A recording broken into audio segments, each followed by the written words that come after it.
Machines. The cold and unempathetic masters of humanity.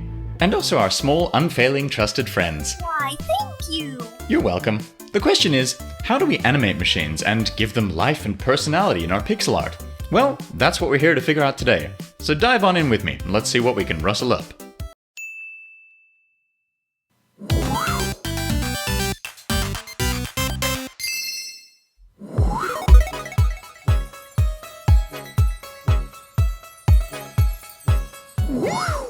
Well, crack my knuckles and call me Sandy. Here we are back in A-Sprite, and today I have a lovely little array of machines lined up and raring to go.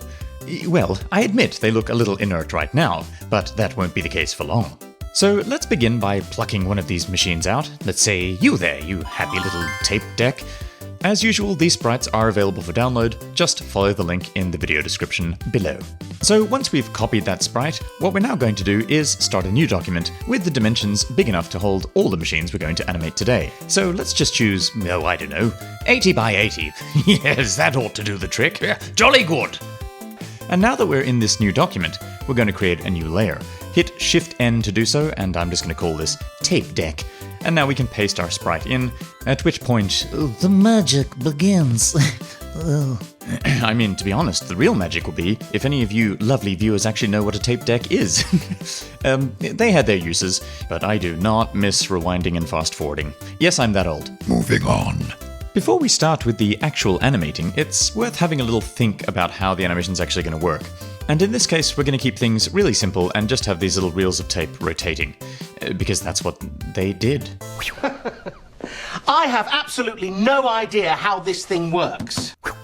They were mystifying contraptions indeed.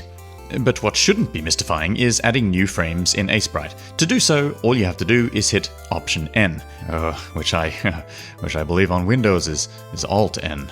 Oh, it's a funny key, Alt. You hit it and suddenly, things are happening. Don't question the way my brain works. Anyway, long story short, we've got a bunch of frames now, so you can basically click on the frame you want to edit and just make your changes on the canvas, and whippity-doo! Your changes are now recorded in those keyframes, which you can cycle through with the arrow keys. Or watch as a looping animation by hitting the Enter key, which will of course cause it to play forever and ever, until your brain turns to mulch and the earth is devoured by fire. We're going to use about 6 frames for this animation because it doesn't really need any more than that, and you can see me just keying through those frames and adding little embellishments like flashing lights to that display on the right, just to give things a little spice. And we'll leave that there for now. I just wanted to start with something very simple to kick things off. But now we can choose another machine and do something a little more dramatic. So let's choose this strange printing device, the likes of which nobody has ever seen before, and which looks far too complicated to use, but I wanted to try my hand at animating something that has a lot more detail. So let's go with this one. And we're just going to paste that on frame 1. Now, I already have an idea of how I want this machine to act, and slightly problematically, frame 1 seems to be mid-motion. That paper is sticking out of the feeder, and I don't really want that. So I'm actually going to copy that frame onto frame 4 just to back it up, and on the first frame, I'm just going to erase that paper coming out of the feeder so that we begin in a blank state. This is pretty straightforward, just copy the colors where appropriate and fill in those areas.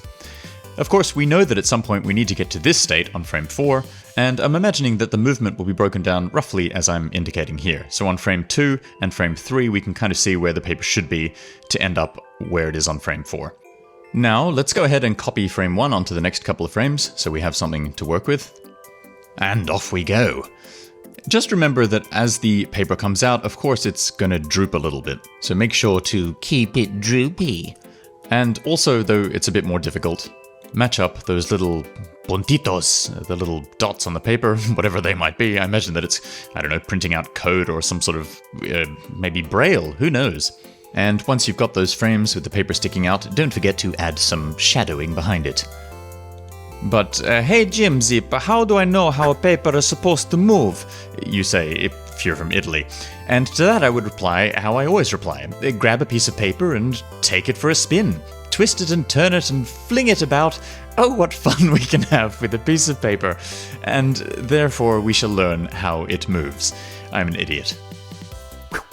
Returning to our sprite, and the eagle-eyed amongst you may have noticed that there's a bunch of new frames at the bottom of the screen. I had a recording error, and I'm sorry that I didn't show me adding them, but basically I realized that we were going to need more than 6 frames to complete this animation, so I added a bunch more. And I just copied the state from frame 4 into the new frames, and that's where we're going to pick up. All of which brings us in a roundabout way to the question which started this episode. How do you breathe life into an inanimate object, like this little box? I'm so glad you asked that. Because we're actually going to employ an old animating trick called the squash and stretch. Now, as this name suggests, the movement is going to follow a pattern.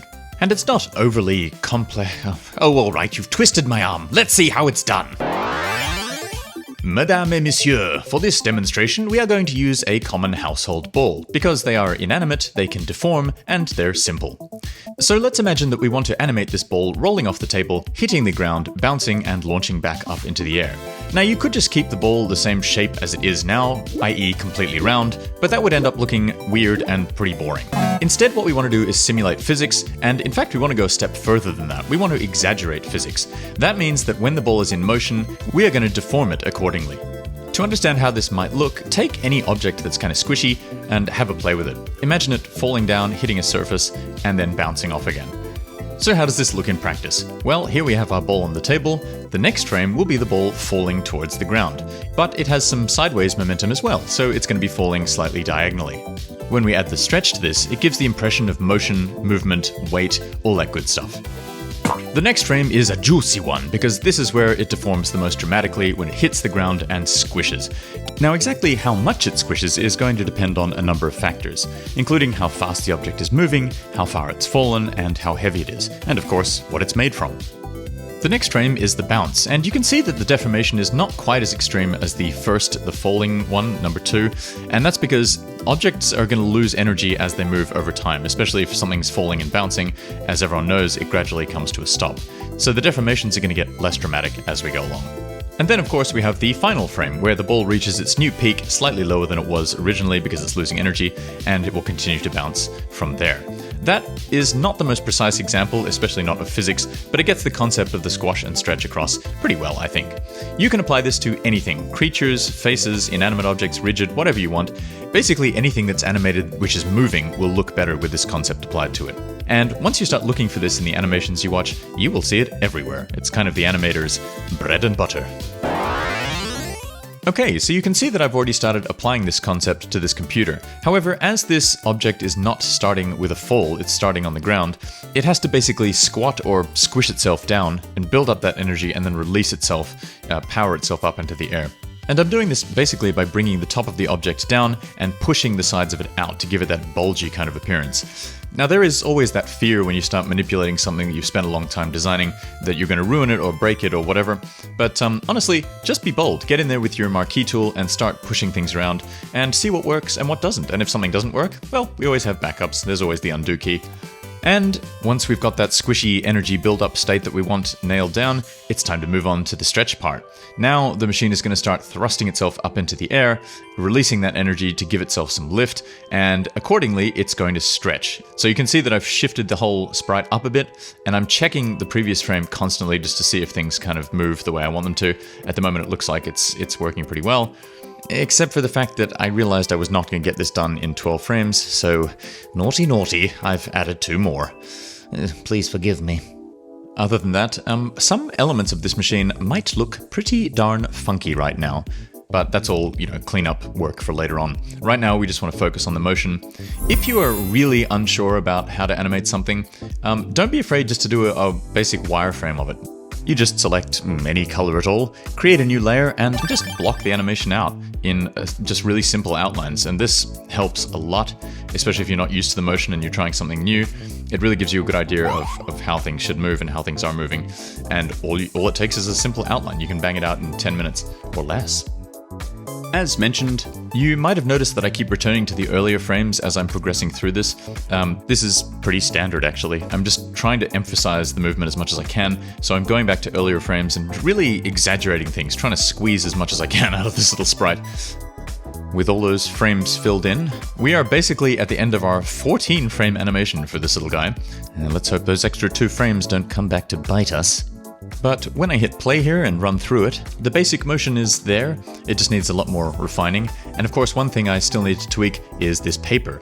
It needs to react far more naturally to the motion of the machine, and in this case I kind of want it to act a bit like a tongue. So it's got to have some kind of inertia behind it when the machine jumps up, and then we figure out what to do when the machine comes down again. This is part of that constant pursuit of charisma in your objects. But of course the other thing to keep in mind is that this is a looping animation, so it has to basically end where it began. For this to happen, the paper actually has to be back inside the mouth because we have the paper ejecting at the start. So now you can see the full loop here. Basically the machine jumps up, the paper flicks as well, and then ducks back into the mouth when the machine lands. And we have a rather satisfying loop going on. Of course, I could keep working on this, but I think for now that'll do it. Let's go and choose our next little machine. And boy oh boy do I love conveyor belts. So we'll drop our little conveyor belt machine into a new layer, of course. Let's name it a conveyor belt. And for this one, we're gonna have to take things a little more carefully. There is a lot of moving parts in this little machine, and of course, again, it has to loop, so let's make sure that we get it right. Of course, the given is that these little colored squares or cubes have to emerge from inside the machine, so we know that's going to have to happen. And the other thing, of course, is that the belt itself needs to move. So let's get rid of these cubes to begin with. Let's just back them up by dropping them up the top of the canvas for now. And then we can proceed to draw the belt moving in each frame. This is going to be pretty simple, but of course we have to keep mindful that it loops properly. Those little wheels underneath the belt, they were very simple to do. We didn't really have much choice, so I basically just flipped them, and I'm hoping that the effect is there when we hit play, that it's going to look like little wheels turning. Let's zoom through the frustrating bit here as I tried to work that out, and you can see that when I run through the animation, it's looking relatively good. It does seem to loop. The wheels do kind of look like they're turning, or they look close enough. So now we can get onto the actual cube production aspect. But of course, it would look a little boring if the cubes just came out monotonously one after the other, so let's employ our stretch and squish tactic once more. I'm going to have the housing of this machine squishing as if it's sort of really exerting itself trying to produce these cubes. And finding opportunities to use this stuff is kind of fun in itself. We could really go to town. We could have the whole machine launching up every time it creates a cube, but I think that's a little too much. And then I think the cubes themselves will have to do something as well, because as I thought about this, producing 4 cubes in 14 frames and having it loop is going to be a little challenging, so we're going to have to find a way to, well, to figure that out.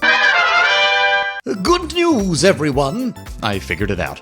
And what I figured out was, well, genius if I do say so myself. You see, instead of producing multiple cubes, the machine will now produce one single cube. Yes, which means that all I need to do is figure out how to make said cubie disappear. So, that's the plan, is it? Hurry.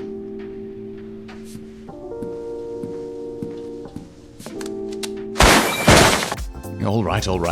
The idea wasn't that bad. Now, if you thought we were done with the squash and stretch technique, well, you have another think coming, because I thought to myself, well, why not have this cube, instead of just fall off the end, leap off the conveyor belt and, vanish behind in a very cute little way. So that's what I'm going to do. I am now just animating the cube as it jumps off the conveyor. I think this is really cute, I'm sorry. Looking at this now, I like it more and more. But that's basically how we're going to solve this. Now, it does need a bit of exaggeration. I'm going to tweak this quite a lot, just to really bring out the drama here a little more. But that is basically it for this little animation. We now have our little cube being spat out of the machine. It travels along the conveyor belt, and then it leaps off at the end. And I think that as far as 14-frame animations go, it's rather schmick. Now, just returning to our little tape deck, the first machine we worked on, we now have a bunch more frames to play with. So if we wanted to take this animation further, there's a few things we could do. Depending, of course, on how extreme we wanted to take it, you could have little arms coming out of the side or legs coming out of the bottom, you could have it jumping up and down, or you could have the tape itself eject from the machine. But one of the simplest would be just to animate the little multicolored keys at the front. I thought, wouldn't it be cute if while this tape deck was running, one of these keys just sort of pressed itself intermittently? This kind of subtle movement is great for background objects in games, so if this is just an object, like a set piece in one of your game levels, motion like this is perfect because it's not too distracting, it just stays out of the way, but it adds a little life to the object. So now we have the tape itself running, we've got that little light panel on the right flashing, a little key down the bottom pressing, and you could even light up one of these orange, I imagine they're kind of light indication lights on the right here. So just finding opportunities to animate these things within the limitations that you have for whatever project you're working on. Maybe this is a background sprite, maybe it's got to be more prominent, and then you could put more into it. Returning to our machine selection here, let's stick to the bottom row and go with this beige brute on the right. I'm just going to drop him into a new layer and paste him onto each frame in the animation, and from there we can get going. Now this is the first machine we've done with a screen, so the possibilities here really are quite endless. But I'm going to just stick with something simple, because I'm going to get to the complex stuff after this, and we're just going to go with a little happy face that greets the user. I originally started drawing a mouth and found it looked better with that one, so we're just going to stick to a little blink. And now, as with the other machine, I thought it would be kind of cool to animate these keys below, this time in a kind of wave effect. So they're just going to trigger one after the other, running along the row there. And then after that I thought, well, why not go just wild and use that suggestion I made earlier of having some sort of element extend from the machine and trigger that movement. So you can see here I've taken my earlier advice and just blocked out a very simple animation here with a single line. It really is the way to go. It's nothing fancy, and I tweak it quite a bit because it's so easy to do when it's just a single line. And once you've got that general motion blocked out, then you can start refining. So once again, I'm going to create a new layer, and this time I can draw the final or semi-final artwork on here. It will need some refining later, but basically I want a cable to extend from the side, rise up next to the machine, and then sort of plunge down and smack that first key to set those keys in motion. You'll notice also that even with this cable, I'm sort of distorting it on some frames, namely those frames where it moves the fastest. And again, this is just that squash and stretch technique coming into action, just to really help sell the feeling of motion here. And luckily for me, during this process, I managed to work out the timing pretty well. So because the keys were triggered later in the animation, that gave me the time to actually have this cable extend and rise up and then slap down. But as we have it, the cable seems to meet the key at the right point in time. Now I'm just going to add the plug or the end of that cable. I guess I'm sort of picturing one of those SCSI cables, or... Wait, is it SCSI I'm thinking of? There's only one way to find out. You could be a super geek, or you could search Google, and sure enough, it's a SCSI cable. Hot tech that allowed you to transfer literally megabytes per minute. Yikes. Well, maybe I'll turn it into a USB-C cable in the end. In any case, we now have our animation locked down, and admittedly, I could have done a lot more refining on this. It's pretty crude, but I'm not too unhappy with it. It is pretty cute, and I think, we've done a good job animating our little machines, at least the 4 on the bottom row for today. So the question now is, do they all enjoy networking together?